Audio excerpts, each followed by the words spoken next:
Hello, BookTube. Hello. So week 1 has ended of March Mystery Madness. Yep. This is the 7th, right? Yes, Yep. 7th. I had a great week. I did not. No, Becky didn't. Reading wise. Yeah. I haven't even finished my first book, and it's a cozy. It's ridiculous. I'm having a really bad flare-up of my psoriasis and arthritis, and it's taking every bit of energy out of me. I can barely stay awake to read when I finally do get a chance to read at night. So I'm getting there. I'm having to force myself to stay up at night and yeah. and read. These arthritis flare-ups usually last a couple of weeks. Mm-hmm. And so we're nearing the end of that couple of weeks. So hopefully it gets better and she's able to do some more do a lot more reading. We'll get there. Yeah. But I'm a good portion of the way through Time of Death by Susan Wittig Albert. And the next book I read is going to be There's Time of Death right over there. Oh yeah, we found it the other night. Good portion of the way through this. And my next book will be Witch's Bane. That's a great cover. Look at that. And then after that, I'm determined to read 2 books this week, at least. I'm going to be reading the first book of the Readaholics series. The Readaholics? Is it called the Readaholics series? Oh, it's a book club mystery. Is what they're called. The Readaholics and the Falcon Fiasco. All 3 of the books. There's 3 in the series. All 3 have a really, really great titles. Like the second one is the Readaholics and the Poirot Puzzle. Yeah, that sounds really cool. Poirot. Yes, yeah. I think. Yeah, that's my tentative TBR. I'm going to do my best. I'll get it read, I promise. Yeah, I had a really good week reading, but I have more time than Becky has, and besides, I wake up at like 3 a.m. and I start reading, and I read until 9 a.m., 10 a.m., something like that, and then I work on my German studies, and then I usually fall asleep for a little while, then I wake up and I start reading again. So, yeah. But this week, what I read was, I actually got something extra in. But the first thing I read 2 stories, and the Sherlock Holmes series. I read A Study in Scarlet, which I loved. Actually, I loved the first half. Second half doesn't fit. Second half does not go with it. It's called Part 2, and I don't understand why it's even there. Oh, it's like a completely different story? Yeah. Oh. Yeah, it's just weird. And so I love the first half of it. Second half, he should have just left it off, in my opinion. The second story I read was The Adventure of the Speckled Band. That's a great title. And I loved it. Very cool. I didn't care for the ending. I don't care for the ending where animals are dramatized to doing things that they actually absolutely don't do. That bothers me. Even back in the Victorian times. You know, it was worse in Agatha Christie's Death in the Clouds, but I didn't like it in this one either. But I still loved the story. It's one of my all-time favorite Sherlock Holmes stories. The Adventure of the Speckled Band. Loved it. Okay. It was excellent. And I enjoyed it more than A Study in Scarlet. I liked them both, but I enjoyed it more. Let me see. I have to look at what the second story, and then I read 2 stories in this. The complete Father Brown stories. I read The Innocence of Father Brown. In just a second, I'll get you the name of the second story I read. I cannot remember. Just let me find it here. Like turn the page. The Blue Cross? It was called The Secret Garden. Actually, the first one was the Blue Cross. I guess The Innocence of Father Brown was something completely different. No, it's right there. Yeah, but it's 1 page. You see that? Maybe you read them. So, I must have. The Innocence of Father Brown, The Blue Cross, and The Secret Garden. And what I'm doing with March Mystery Madness is I'm reading at least 2 books by every author that I read this month.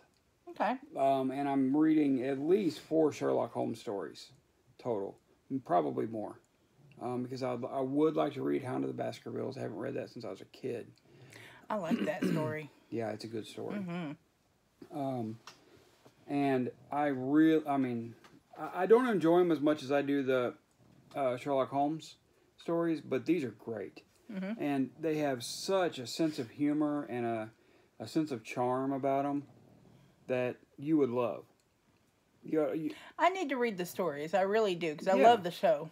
Yeah, you do. And I hear they're very different.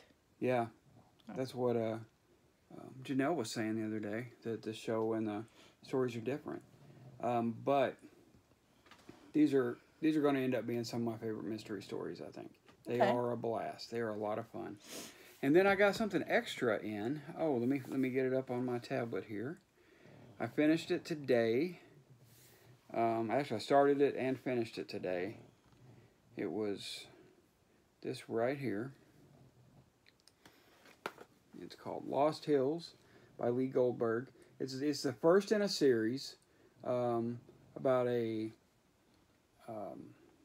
detective. I believe her name was Eve, or actually, yeah, detective. I believe her name was Eve.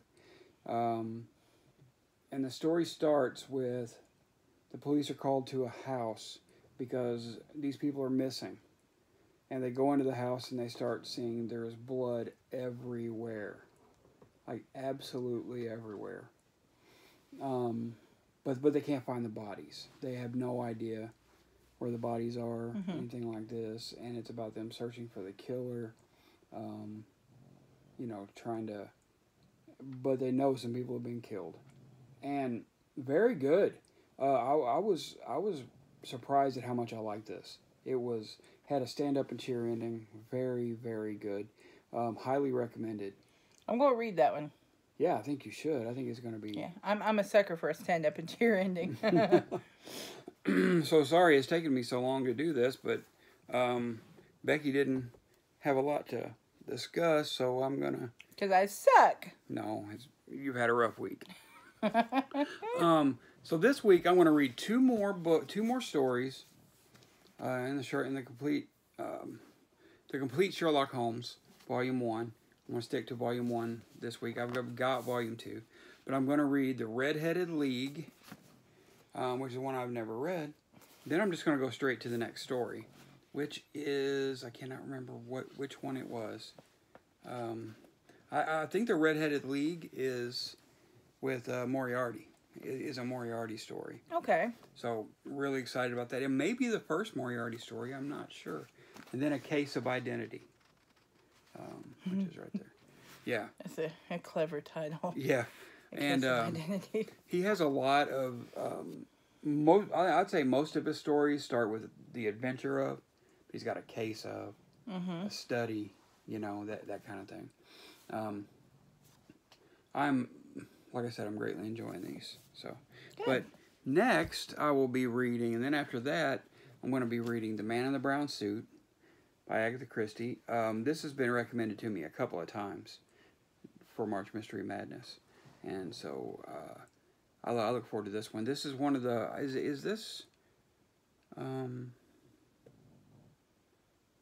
looking to see if this is a Poirot book. I am not sure. Or is this Tommy and Tuppence, maybe?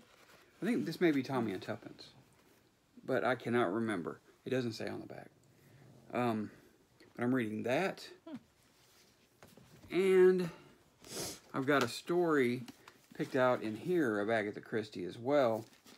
And it is called The Shadow on the Glass. It is a Harley Quinn story. And I'm not sure if it says when this one was written. It doesn't. But yeah, this looks really good too. And it sounds really good. And from to hear Janelle talk about it, I think it's something I'm going to enjoy. It doesn't say. It doesn't say? So no. It may be a standalone. I'm really not sure. I need to look it up. Well, actually, I love going into books without knowing a whole lot about it. So I think I'll like that. And I hear great things about it. It sounds excellent, doesn't it? Yeah. I mean, we're big Agatha Christie fans. I think I'm a little more of a fan. But Oh no, I quite like Agatha Christie. really? I was kind of irritated by the last book we read together, the Death in the Clouds. Death in the Clouds. I wasn't a fan of that. I really liked the last one though. It was poor science for the sake of, well. Oh, for the sake of sensation. Yeah. Honestly. Sensationalism. It was not great. It wasn't. It was kind of lackluster. Yeah. Well, I mean, even from the beginning, we didn't love it. Right. We wanted to. We really wanted to enjoy that book, but it just didn't happen. Right. But I think the best thing that I read this week, well, the most was probably Most enjoyable. Yeah, the most enjoyable was The Adventure of the Speckled Band. I would say that was the most enjoyable. Okay. And it's one I'm going to read again and again, probably. It's short. It's, it takes 30 minutes to read. It is great. I greatly enjoyed it. And I'm really looking forward to this second week because I think I'm going to enjoy it even more. Yeah, I'm looking forward to the second week too. I'm really going to do my best to read more than half a book. Yeah. Ugh. But and also if I get time, these books are on Kindle Unlimited. Yay! And Becky's going to read this one when she gets time, and I'm going to read the second one. And I'm going to read that this month, and hopefully I can get to it this week. I don't know. I've got a 400-page science fiction book to read this week. I'm reading an 800-page fantasy novel this month that I've already started on that I need to get back into. Then I've got the rest of this stuff. Yeah, I know how you feel. I'm reading the first book of the Belgariad, which is just so time-consuming. Yeah, you can go a chapter a day on that. But yeah, it's So like 830 pages. My fantasy book is 836 pages. But I got till the end of the month to read it. You are out of your mind. No, the next few months I'm out of my mind. Lordy, I can't. You have so much to read this month. I know. Whew. I really do. If you can't tell, I'm tired. I don't know why, but I am having a bit of a tired day. I don't know why. It's rainy. Yeah, it is. It's rainy and rainy and blustery and dark. I loved every second of it. Yeah, me too. But yeah, that's our TBR for next week. We'll see you again on the 14th, probably. Maybe even before that. I mean, I would. You are going to see us again before that. They're going to see us Saturday. Oh yeah, we're doing our next. Yeah. Well, we're doing our next 24-hour readathon. Mm-hmm. Yep. Friday. It's on Friday. This time instead of Saturday and Sunday. Yep, we're gonna do it starting Saturday, 10 p.m. Now, don't forget the spring forward. Mm-hmm. So we're moving ahead an hour this weekend. Mm-hmm. I like it the opposite. I don't like to wake up to sunshine. Right. Yeah, I don't like to. I hate when there's still sun at 9 o'clock in the evening. Yeah. But that's part of it. What can you do? But yeah, if you want to be involved in the readathon, give us a shout down below, and we will add you to the Voxer. Just tell us what your Voxer username is, or you can send us an email if you don't want everybody knowing. So, yep, and because our email will be in there too. But that's it. Yeah. So get back to it, everybody. Your books are calling. Go read.